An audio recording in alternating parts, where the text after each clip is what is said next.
Welcome to Lawton Online with your host, Andrew Lawton. He's locked, loaded, and ready to fire. Lawton Online starts right now.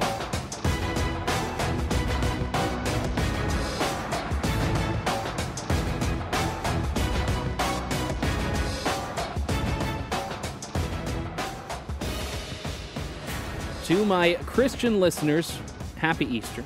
To my Jewish listeners, a blessed Purim. And to listeners that don't fit into any of those categories, religious or otherwise, hi. I appreciate you all. It is so great to have you tuned into the program in a very holy week. Now, it probably won't be a holy program, but I appreciate you tuning in nonetheless. I hope you will get the chance to enjoy some of the long weekend that is up ahead. Hopefully for you, it's a long weekend. I'm actually guest hosting on a national weekend show this weekend, so I will not be enjoying the long week. I will be enjoying it. It just won't be time off. In any case, I'm so glad you're tuned in here. This has been one of those weeks where having a weekly podcast is just disastrous because so much has happened in the week.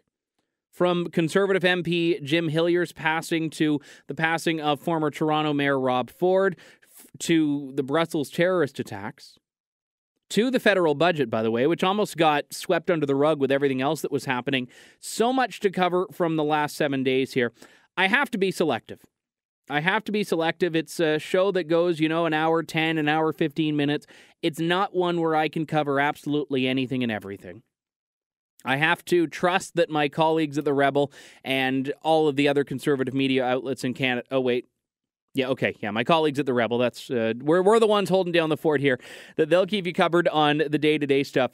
But we do have lots to get to this afternoon. I'm going to be joined later on in the program by Peter Sean Taylor, who wrote about a piece that has not gotten much play, and it's about a new quota system at a Canadian university that sets aside special privileges for pretty much everyone but men. Sorry, boys. We are apparently not relevant enough to warrant special treatment, even when the numbers say that we're actually a minority.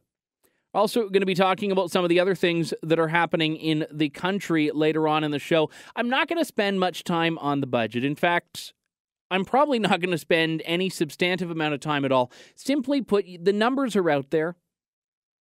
I can summarize my entire budget commentary in, I'm going to say, 15 seconds. I'm going to start the clock in just a moment here, but I'm going to try to give you everything there is to give you about the budget in 15 seconds or less, and I won't need to speak quickly. Justin Trudeau's Liberals lied. Taxes are going up. Deficits are ballooning. Canada's national debt will be increasing, despite the fact that there is no recession, no imminent need for funds. And our lives are made miserable as a result. 17 seconds, but I had a dramatic pause in there. So I think this speaks volumes. We can look at the line by line, and in fact, Brian Lilly and Ezra Levant have done exactly that. But we knew we were going to get screwed, and we did. How much more is there to say about it?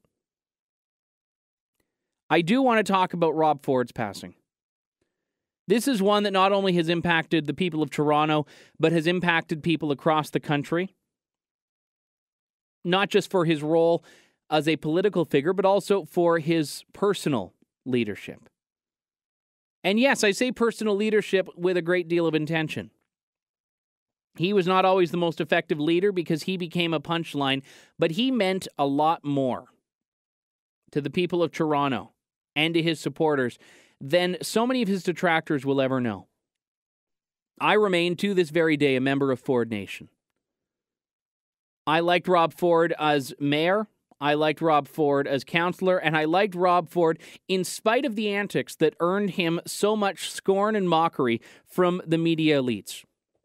I'm not a Donald Trump fan, I've made that abundantly clear, but Rob Ford does have that Trump-like appeal.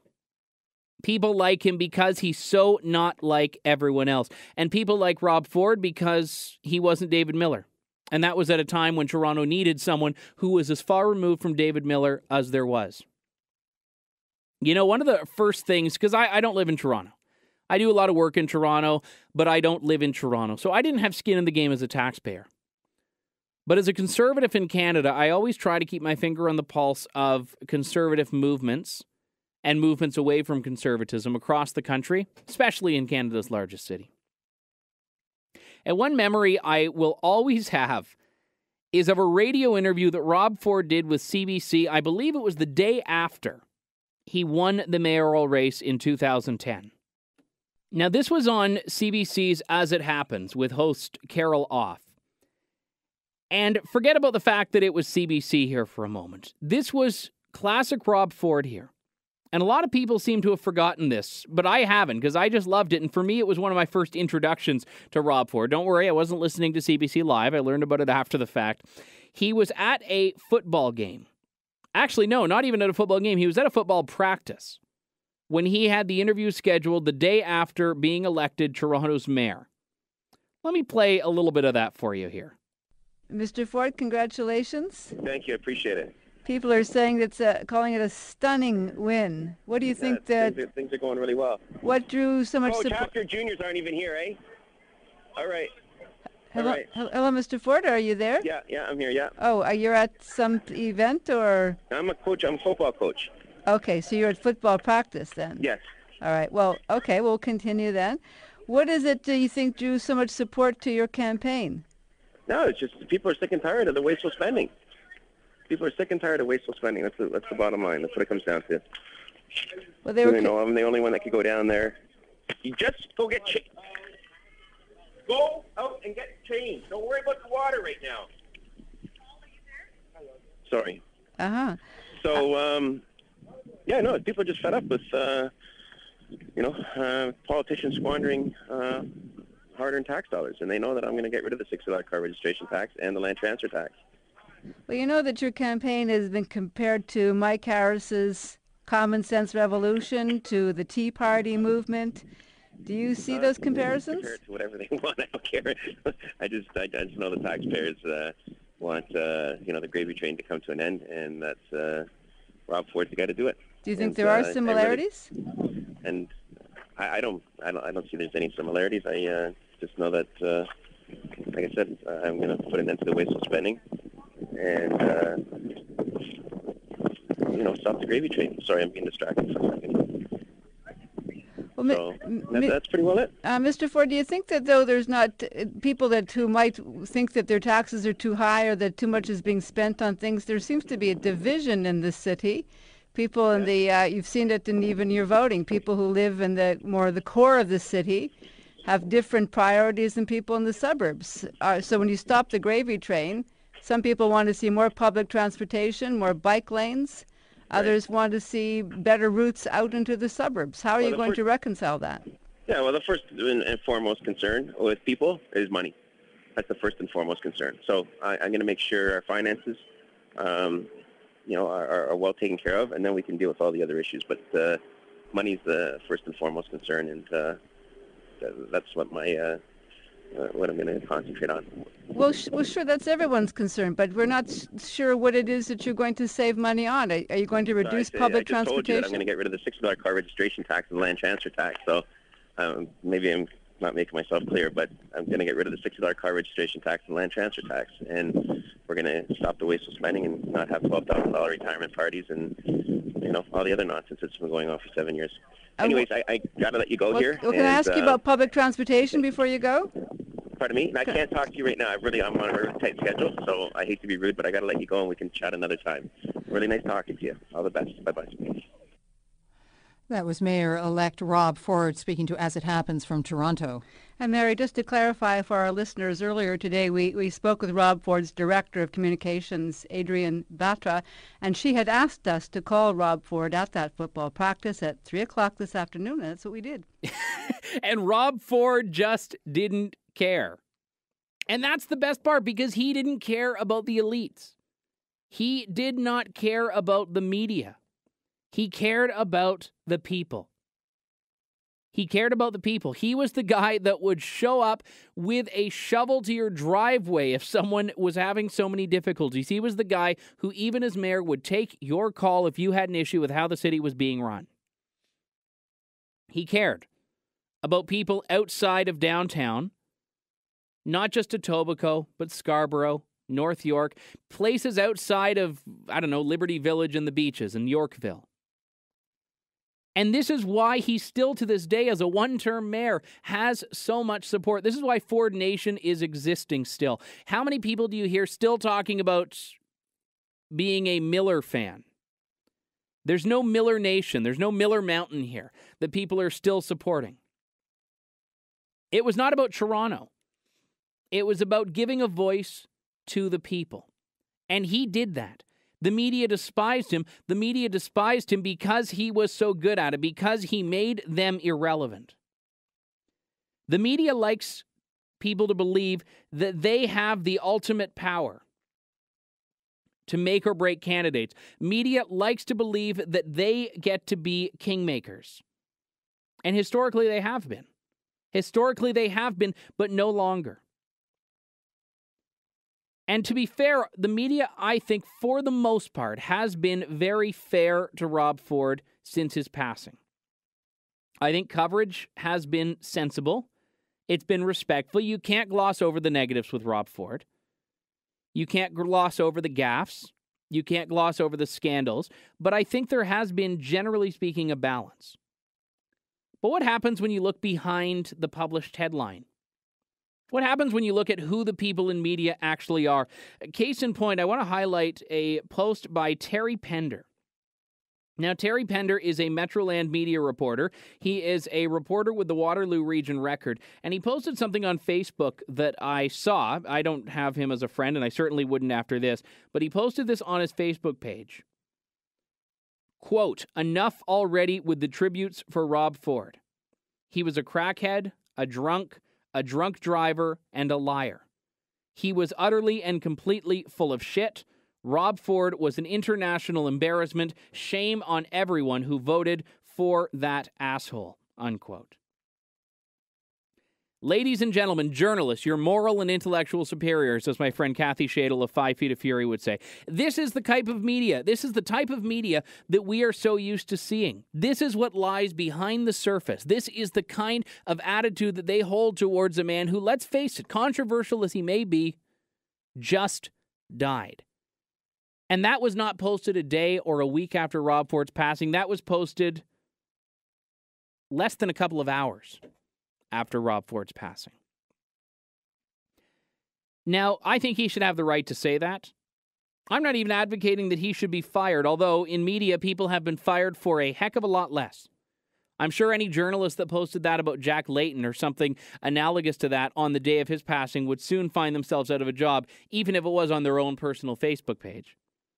This is not a free speech question. No one is denying Terry Pender's right to speak freely in his job at the Waterloo Record or outside of it. But it's about understanding the type of people that Rob Ford was battling every single day. The type of people who were shoving their cameras and microphones and everything in his face. It's about those people.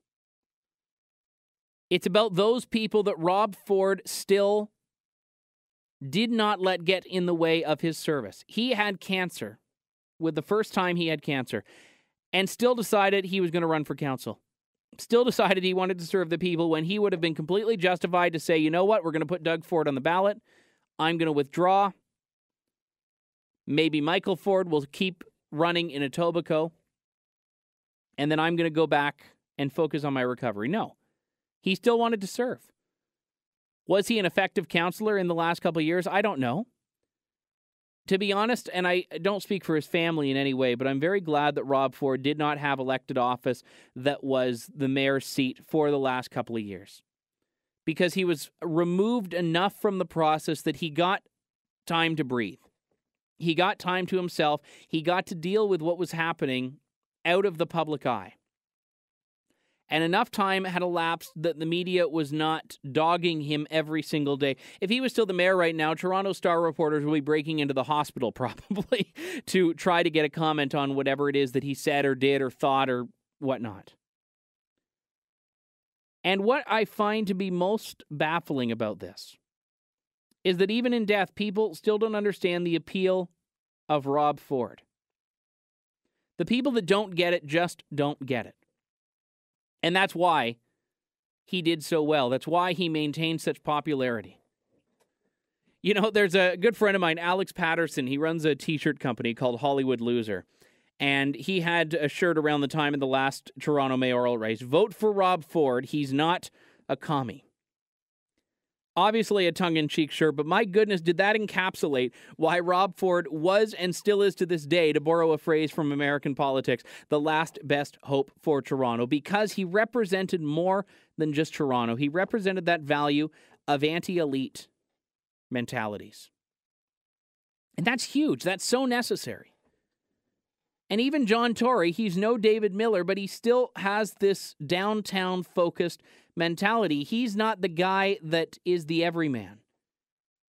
He's got wealth, as does Rob Ford, but Rob Ford was a heck of a lot more connected to the grassroots than John Tory ever has been and ever will be. And even so many of the reporters who covered Rob Ford. Adrian Batra, who both worked for him and ran the newspaper that reported on him. Don Pete, the Toronto Sun's City Hall bureau chief. Joe Warmington, who obviously had a closer relationship with Ford than a lot of other journalists did. All of these people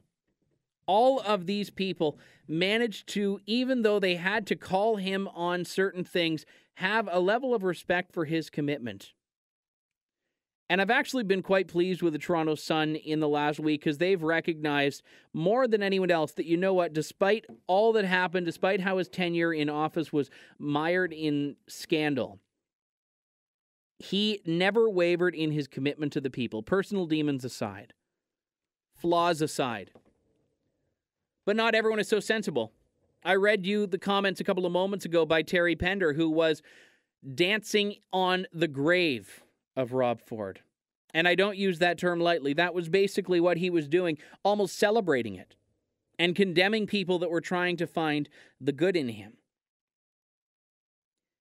And then we have other people like Rabble. Now, don't get me wrong. I don't expect good, sensible debate and discussion from Rabble. I really don't. In fact, I would probably drop dead if I saw that, because it's just not expected. But there was a piece published on Rabble the day of Rob Ford's passing. Again, I think it was like 6 hours after the news broke, by Feminist Current writer Megan Murphy. Now, that tells you a fair bit right there. All of a sudden, Rob Ford became a symbol of misogyny here, a symbol of the patriarchy. Her piece is called On the Death of Rob Ford and Mourning Abusive Men. She says, Rob Ford is dead.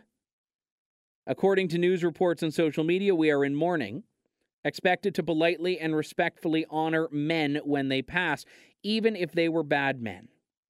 Rob Ford was a bad man.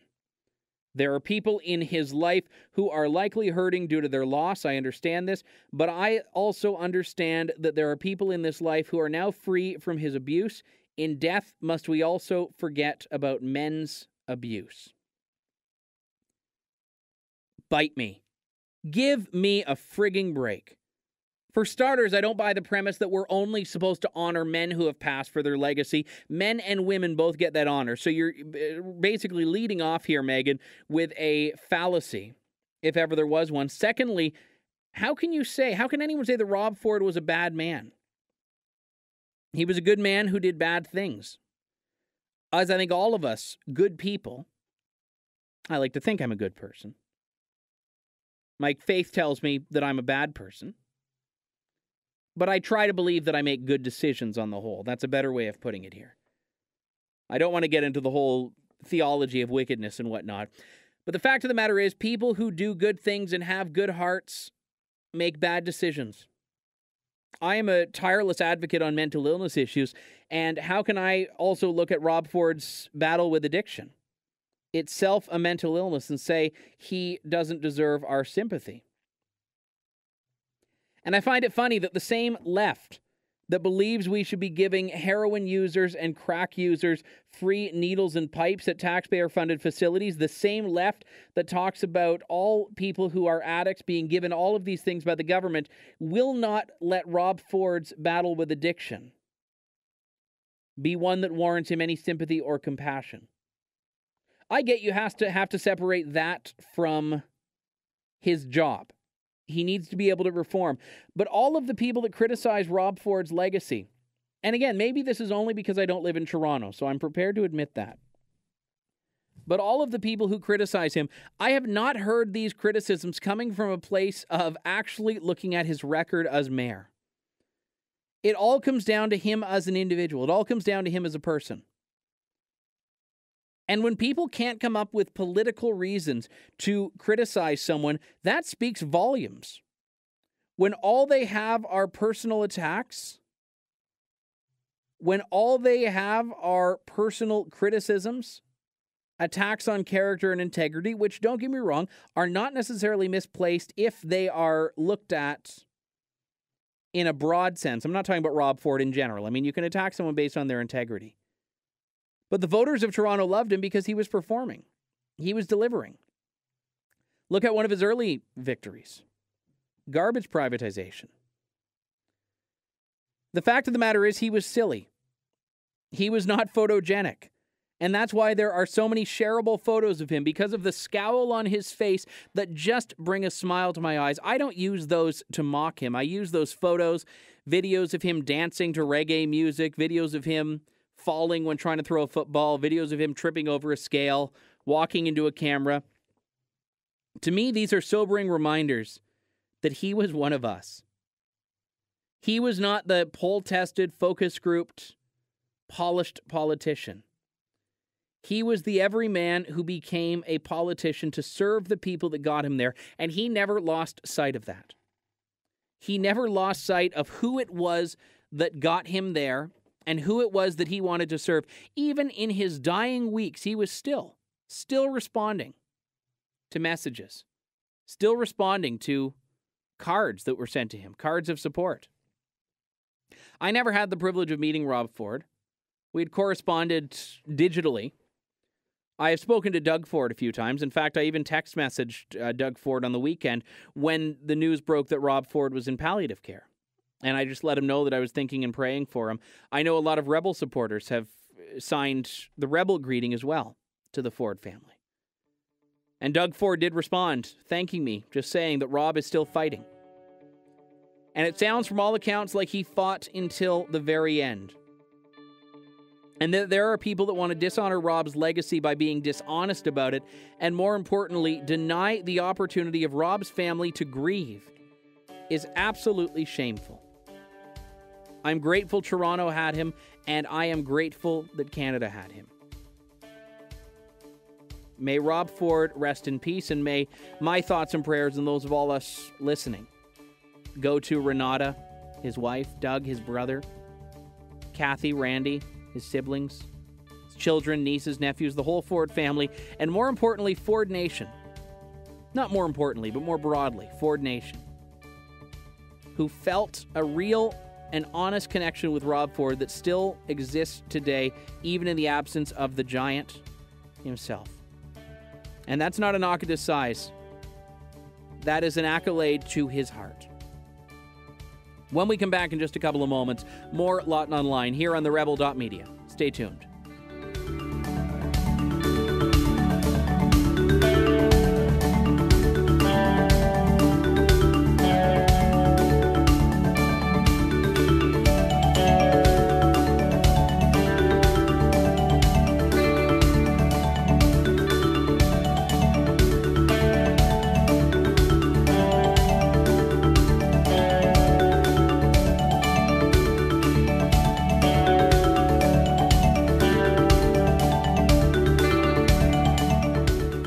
Email your thoughts to Andrew at andrewlawton.ca or tweet Andrew using @AndrewLawton.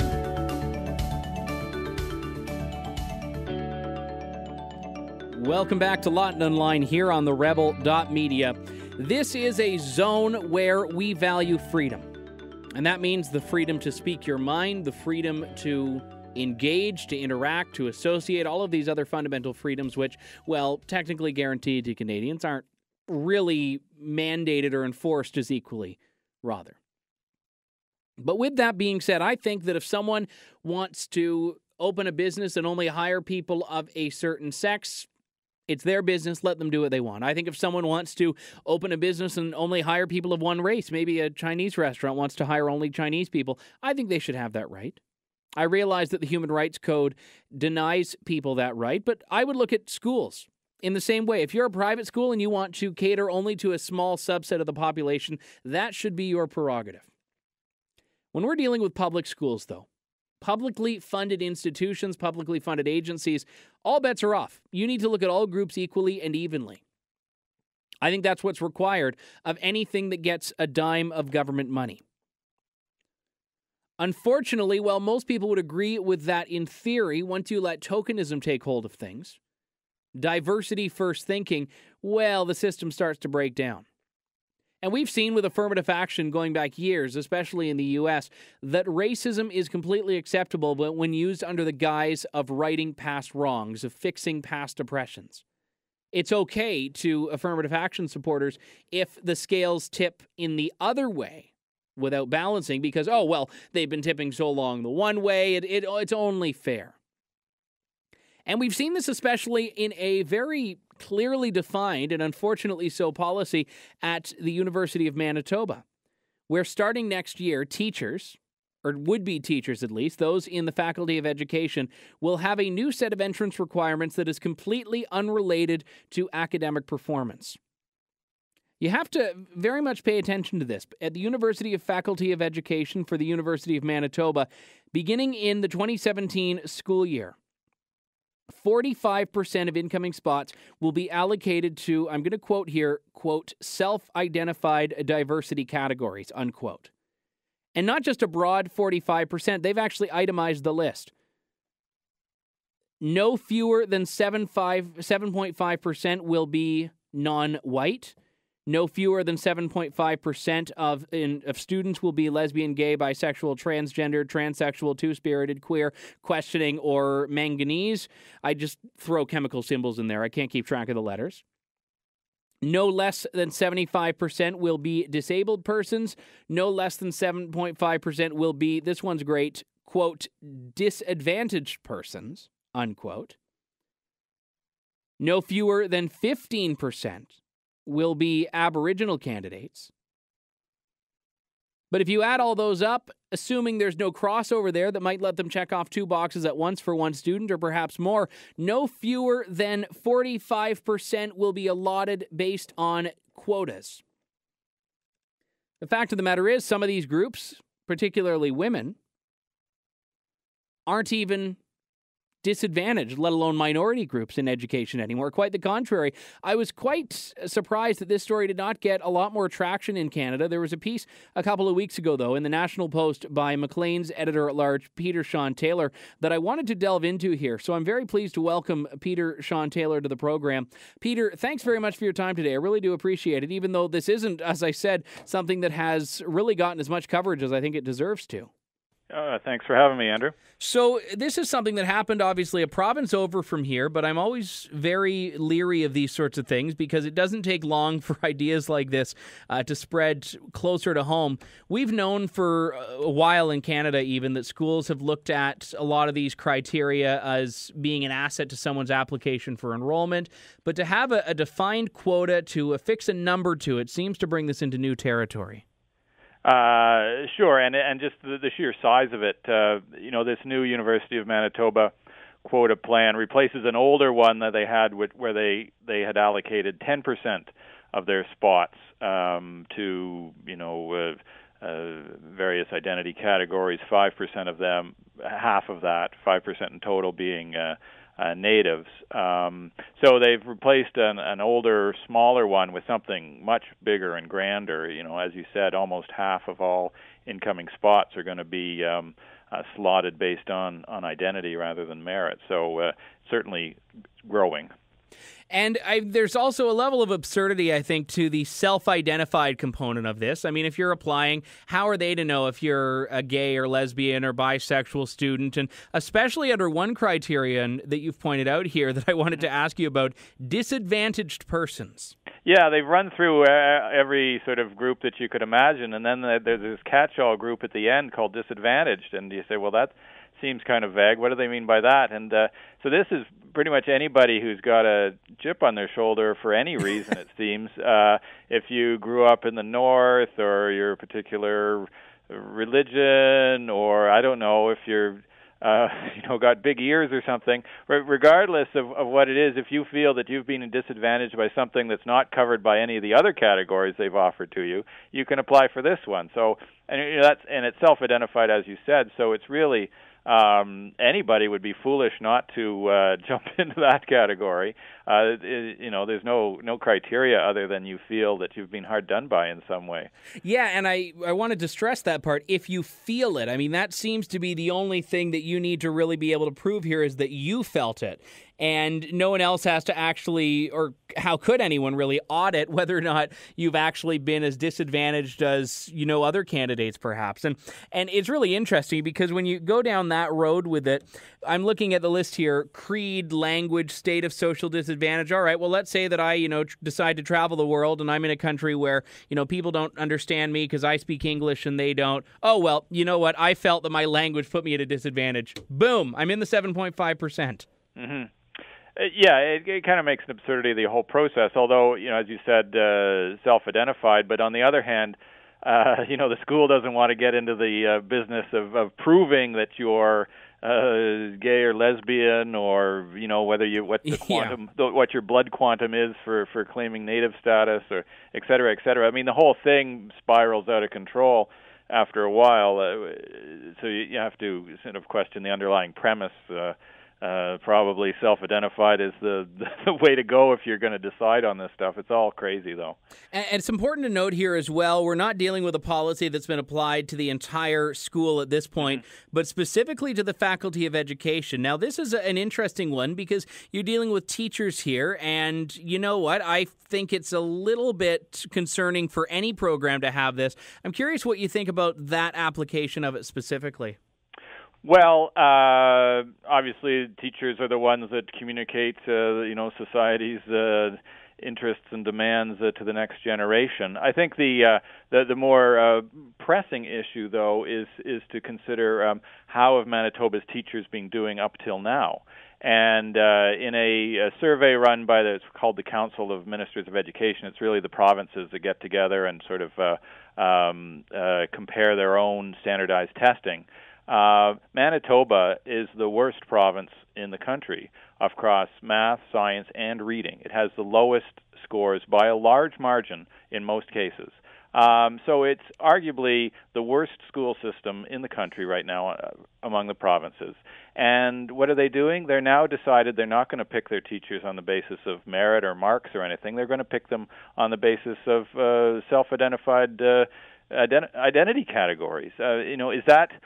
I would think someone controlling the levers of the Manitoba education system says, we got to get some better teachers in here. We're not doing very well. Instead, they've decided that they're going to go after lowest common denominator. So I'd be very worried if I had a kid in the Manitoba school system. And you pointed out that as far as correcting these, statistical imbalances or demographic imbalances, they've missed out a group that by looking at the numbers is actually underrepresented.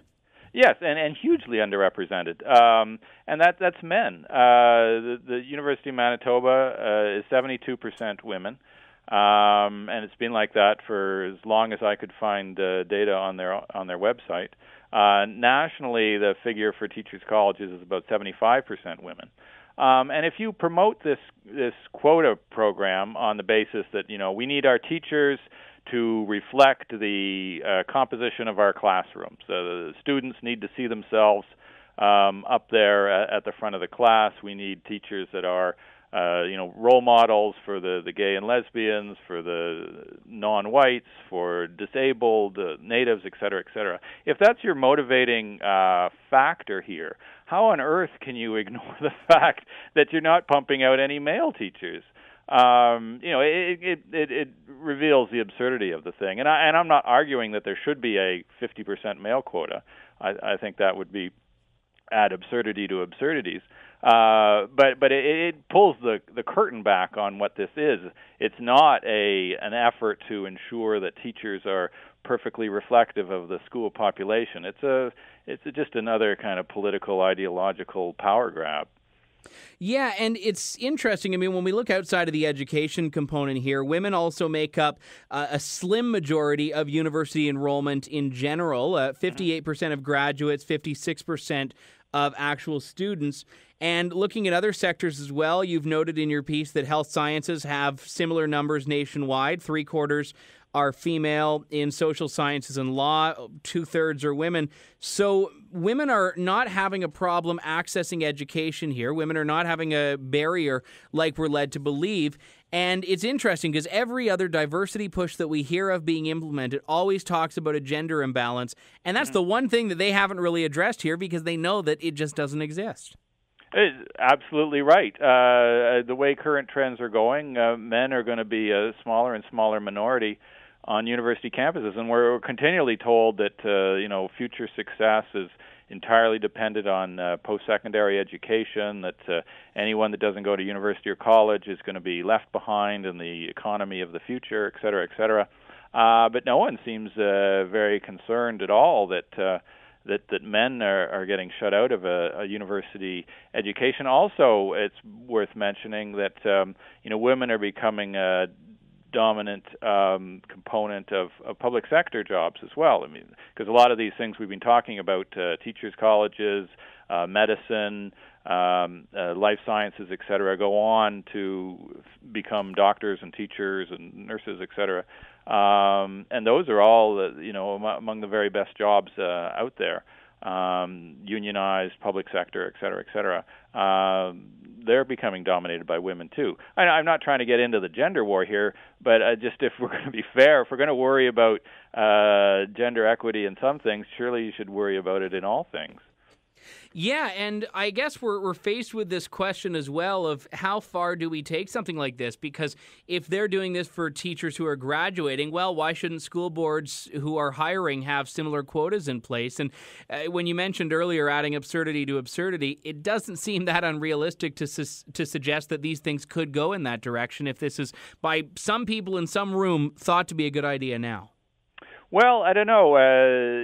Manitoba. If I'm not an expert on the Manitoba school system, but if Manitoba school principals have as much leeway as they do here in terms of hiring, you could. And University of Manitoba keeps pumping out a lowest common denominator teachers. We could see a big, maybe Manitoba. And I should point out, Manitoba has the highest paid teachers in the country.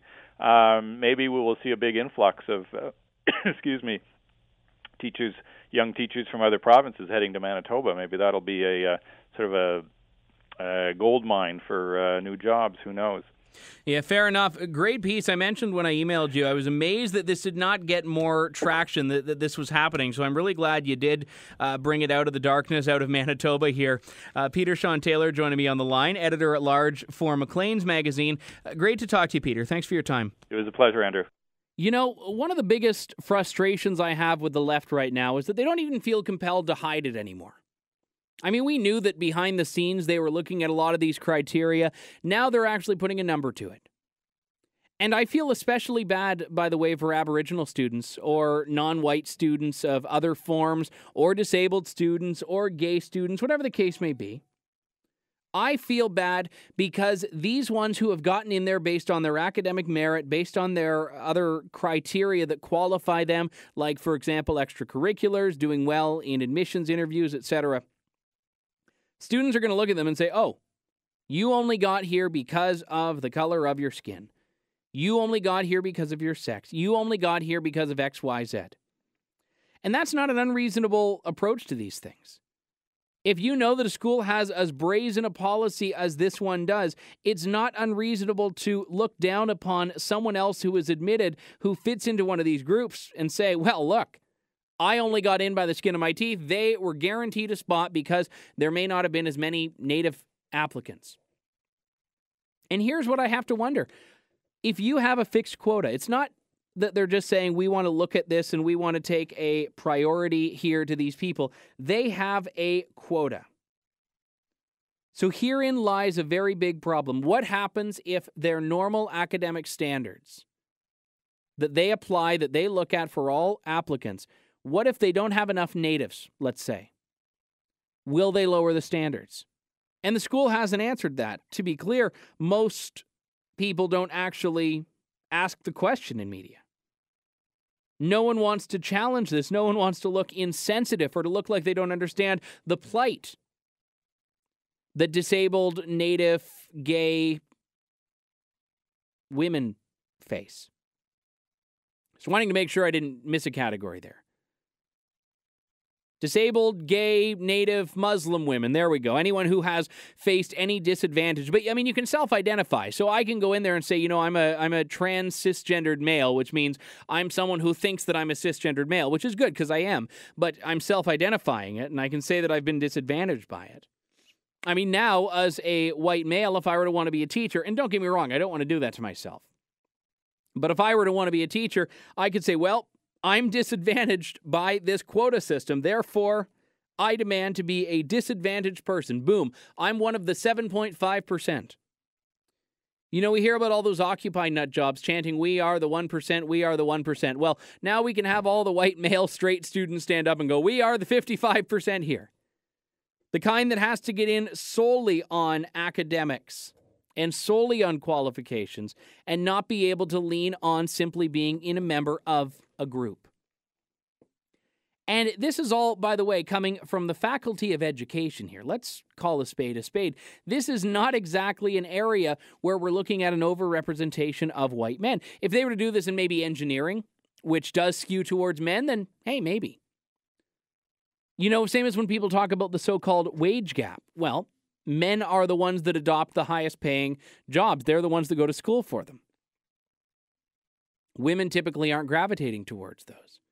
So we can't all of a sudden start manipulating what people want to study and where people want to go. But that's what the University of Manitoba has done. Discrimination with tax dollars. If a private university wanted to do this, I'd say it's stupid, but power to them. When this is a public university, well, this is sexism, this is racism, this is all of the isms you can add, just going towards the so-called oppressors. Big flashing neon air quotes around that word in this case. We've got to take a quick break here. When we come back in just a couple of moments, we'll have more Lawton Online here on the Rebel.media. Stay tuned. We'll be right back.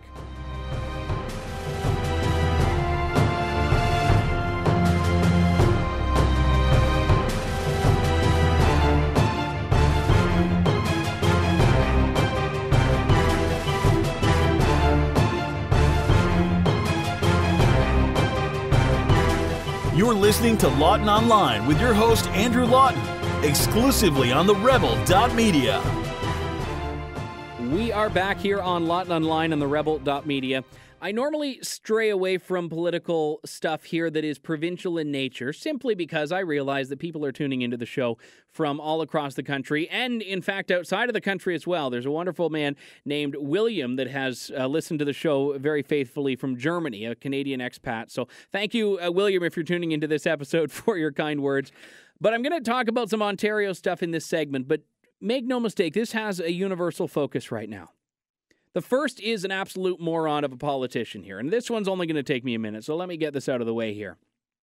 Bill 179, tabled this week in the province of Ontario, in the Ontario legislature, an act to proclaim Tomato Day and to make tomatoes the official vegetable of Ontario. Now, I don't really have a dog in this fight. I like eating tomatoes. My fiance doesn't like tomatoes that much. I do. I'll put them on salads. I'll put them on things, in things. Sometimes I'll just eat them on their own if I want a nice snack. But I don't love them. Like, I like the things that they're in generally, but I don't really think that the world lives and dies based on tomatoes, however you would like to define them. But I'm going to read the bill here. Tomatoes are found in a large number of products and represent an important part of Ontario's agriculture sector, which employs thousands of Ontarians, proclaiming July 15th in each year as Tomato Day, and tomatoes as the official vegetable of the province of Ontario, acknowledges the tremendous contribution of tomatoes to the economy of Ontario, unquote. Now, let's start off with a couple of things. This is coming after there's been a lot of discussion about ketchup and Heinz pulling out of Leamington, Ontario, where they used to get tomato paste, and now French's Ketchup buying tomato paste from there for their ketchup instead. Believe it or not, people in Ontario get very, very worked up about this whole discussion. Mike Cole is the MPP, the member of provincial parliament that put this legislation forward. He represents the riding of Eglinton Lawrence in Toronto. Here's the problem, though. The astute listeners may have picked up on this. The tomato is not a vegetable. The tomato isn't a vegetable. A tomato is a fruit. Anyone who has ever taken second grade studies in class has been told that a tomato is a fruit. That old saying goes that knowledge is knowing that a tomato is a fruit. Wisdom is not putting a tomato in a fruit salad. I understand the application may be a little bit different than we assume it is for most fruit, but the fact remains it is, by all horticultural standards, a fruit and not a vegetable.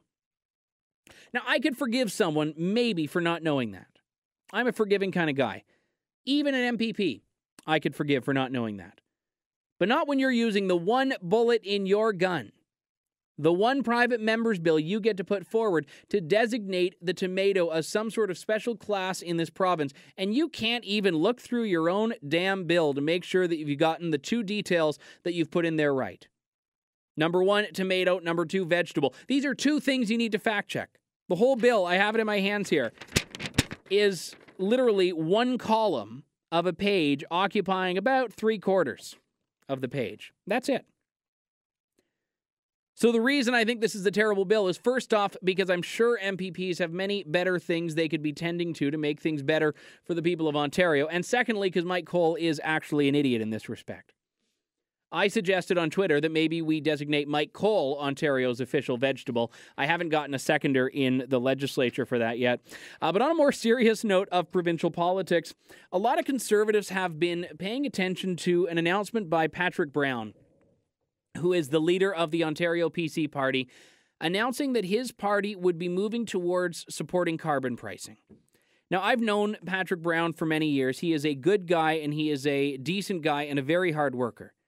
And when he became the leader of the Ontario PC Party just a few months ago, I was very happy with it, because I thought he was going to be a bold, fresh face on the party. And he certainly has been bold, and he certainly has been fresh. But I must say, I've been disappointed with the tone that some of those changes that he's put forward have taken.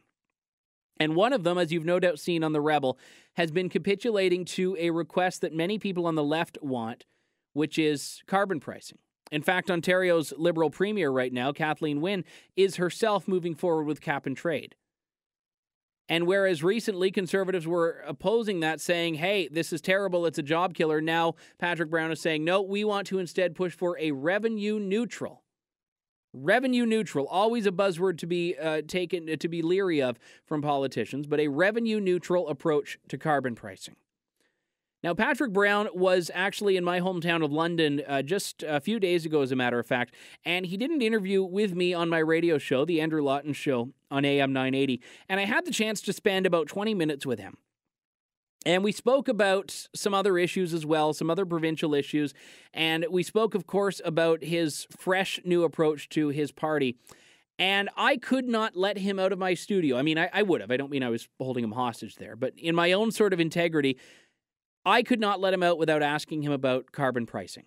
So if you want to listen to the full 20-minute interview, especially if you're from Ontario, you can find that on my AM 980 page at am980.ca. But I'm going to play the section where we actually dealt with what looks to so many people to be a centering of the PC party. And if you're not from Ontario, please do pay attention to this, because this is something that impacts the direction that conservatism itself takes, especially if this becomes viewed as what is popular for conservative or conservative-leaning parties. So this is Patrick Brown and myself on AM 980 in London, Ontario. You've talked even in this interview a couple of times about the consultation process that you're embarking on for Ontario.ca, letting any Ontarian give ideas about the new future of the PC party. Why was carbon pricing something that you decided to introduce before that consultation process gave Ontarians the opportunity to suggest if that was something they cared about? Well, the consultation process is for our platform in the next election. There are going to be legislative matters that we have to vote on as a caucus. We had a caucus retreat in January to deal with the cap and trade proposal, and this was a legislative matter. The vote was actually last Thursday. Mm-hmm. The Liberals did not listen to any of our suggested amendments on revenue neutrality or taking the money and giving it back to the people of Ontario, and we fought them aggressively on that, but that was a legislative matter for a vote of the timing that we did not choose. That was timing picked by Kathleen Wynne. And obviously in the next 2 years before the platform, we're going to have to vote on matters at Queen's Park, and we do that through discussions with our caucus. Do you think that a price on carbon will reduce the number of jobs in Ontario? You know, I believe it's possible to have a strong economy and a green environment. I don't believe they are incompatible. The reality is increasingly we're seeing jurisdictions across North America, across the world, go and adopt green approaches. Carbon pricing it continues to be widely adopted in the world, in Europe, in Canada. We just had a First Ministers meeting on it last week where they're looking about having carbon pricing across the country. There's going to be a debate, like it or not. And the debate is what approach. Do you want the money raised from polluters going to government for more bigger government? That's the Liberal approach. Or there's the Conservative approach, which we've taken with the Ontario PC Party that says every single cent should go into tax relief. Or we could just say nothing and vacate the debate. And frankly, we've done that for a long time. We've vacated the debate on the environment. Ronald Reagan and Brian Mulroney and Margaret Thatcher and David Cameron, all successful Conservatives, have said, never vacate that debate. Have a position. Be proud of that position. Fight for conservative values. And the notion that every single cent raised from polluters should go back to the people of Ontario is based on that very, very simple Brian Mulroney, Ronald Reagan principle. And you laid out that principle very well. You didn't answer, though, whether or not you think this will impact negatively the number of jobs in the province. I actually believe that it's not incompatible, that it's not going to adversely affect jobs. Because if it was a revenue grab, it would. But when you're giving, and hear me out here. I will. If it's mandated through oversight, through Auditor General, that every cent goes back, having significant tax relief to business and individuals will spur jobs. If every single cent goes, there is a history of examples of that type of stimulus in tax relief helping the economy. But I want to read a quote, though, here. You said in July of last year, quote, when you have energy prices that aren't competitive and significant regulatory burdens, this harms business. The ORPP and the new carbon tax will only make matters worse, creating more uncertainty when companies need stability in order to invest. How has that changed from then until now, where you admitted in your own words that this uncertainty drives up energy prices and will hurt the economy? And my position in July is the same as it is today. A cap-and-trade cash grab would be a barrier. What we said the entire time is that the ORPP is going to put a burden on business. A cap-and-trade that takes $2 billion from the economy is going to hurt jobs. Our proposal is to give that $2 billion back.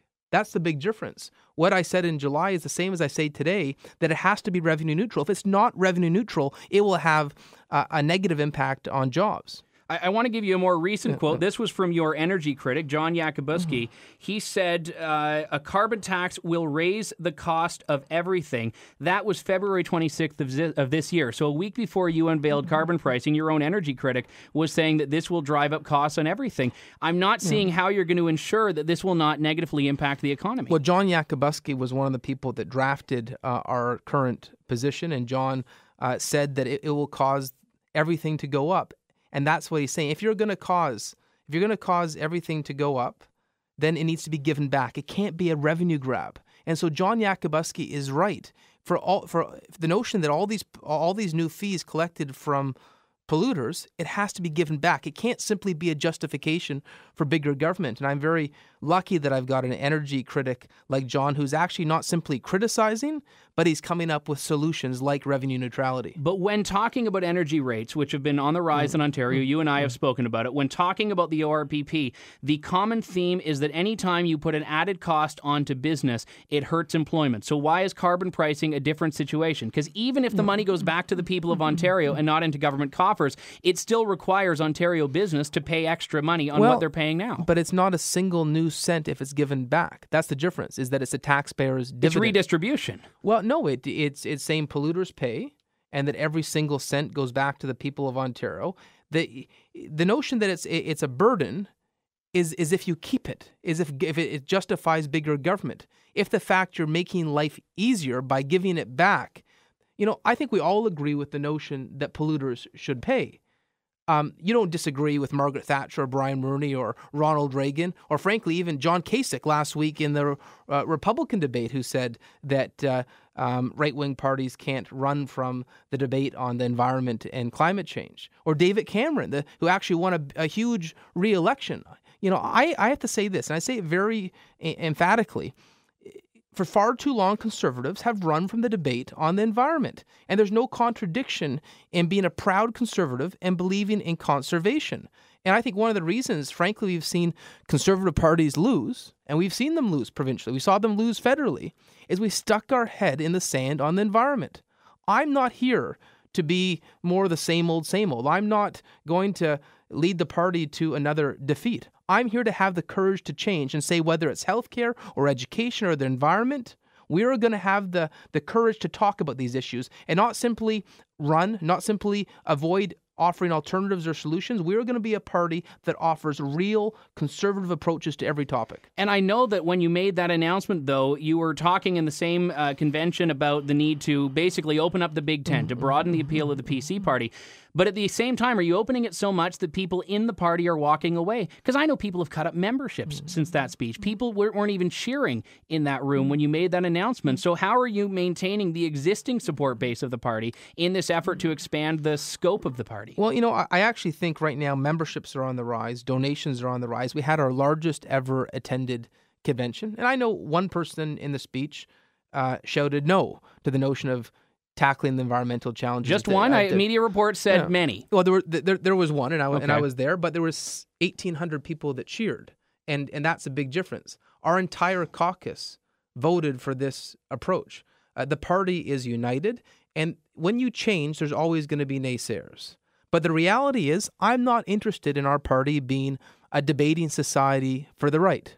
I want to make sure that we are a modern, inclusive, progressive, conservative party that doesn't simply heckle from the opposition, but will actually have reasonable, objective policies so that we can govern and do great things for this province. And the fact that donations are up, the fact that memberships are up, the fact that in the last 12 public opinion polls, we've seen our lead grow, the fact that we won massive wins in the last two by-elections, the fact that we had one of our biggest turnouts today in London at the McDonald-Cartier gathering for the PC family here in London is a sign that the party is energized, united, and never again running from any area of the province or running from any policy area.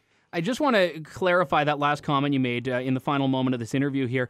Do you think that a centrist party that leaves conservatism or leaves the right but expands its base is preferable to a consistently conservative party? But I actually disagree with that assessment. You're saying that to talk about the environment is... Well, no, I'm asking when you said you don't want to be just a right-wing debating society. I just want to clarify what you mean by that. What I mean by that is do you want to simply be a debating society, or do you want to actually win elections? Do you want to represent a majority of voters? Because you can take positions that are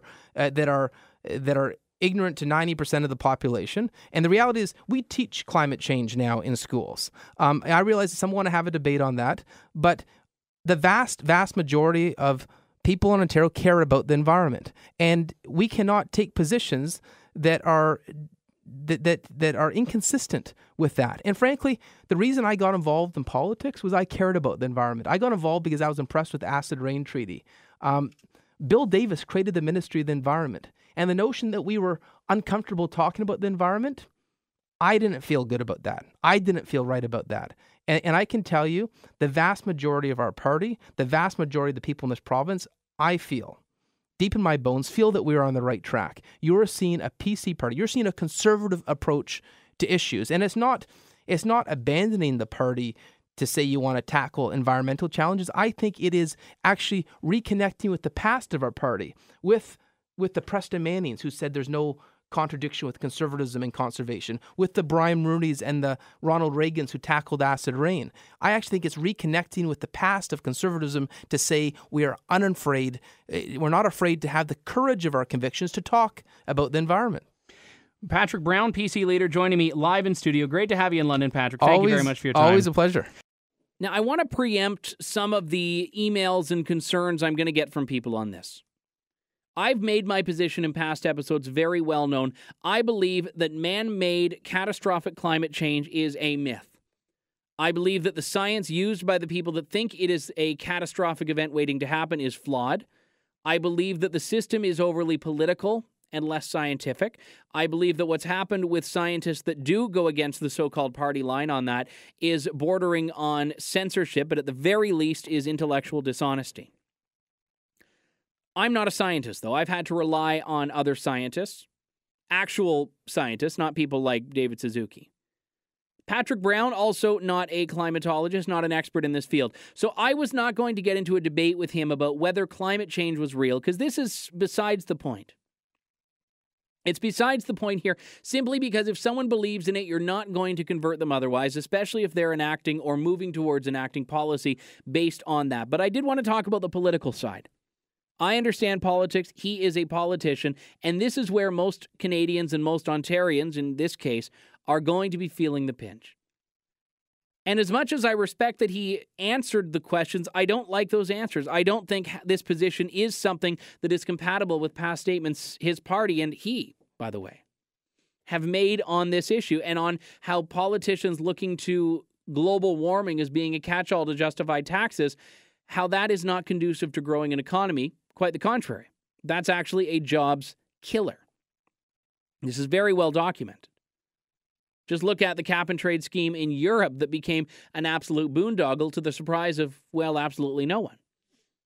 And Patrick Brown can mention Ronald Reagan and Margaret Thatcher and Brian Mulroney all he wants.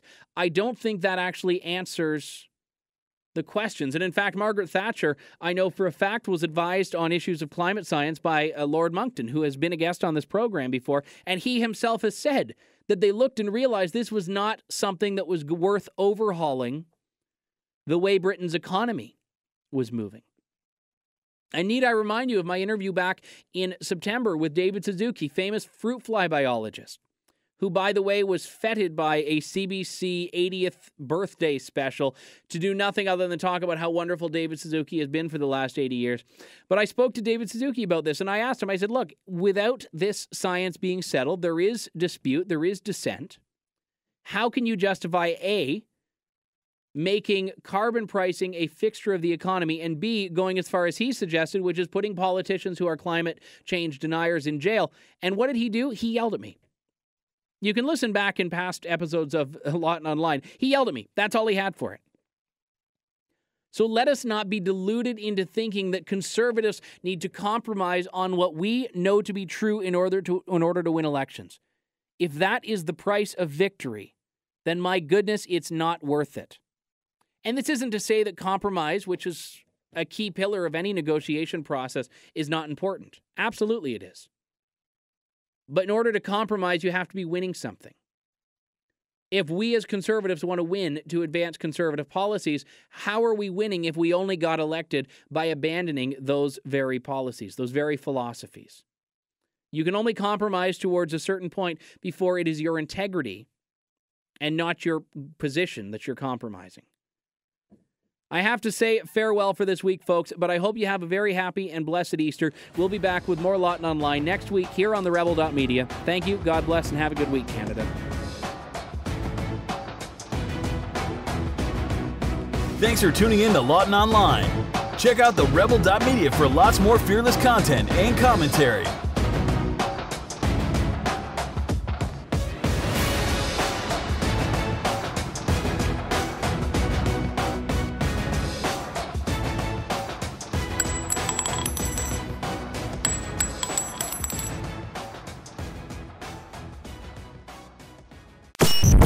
Thanks for watching. Click here to never miss a Rebel update. Want even more of the Rebel? Well, click here to become a premium member.